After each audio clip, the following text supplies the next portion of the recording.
FIG stock analysis and price predictions for Wednesday. Is it a buy or not? Watch this very brief and short 1 minute video till the end to find out. Genuinely just looking at Figma, a solid freaking melting freaking butter.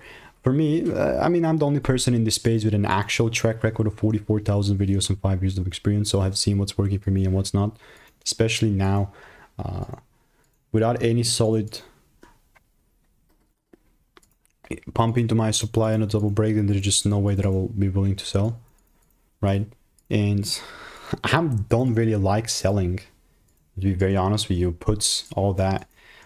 There's just abundance of opportunities for longs, and that's all I kind of am been sticking on lately. But it is a bearish market. It's only for now and not forever. For me to be bullish, it must break above 90. So if you want to stay tuned and get free money making emails and insights and all that good jazz, click the first link in the description and I'll keep you updated. Goodbye and enjoy.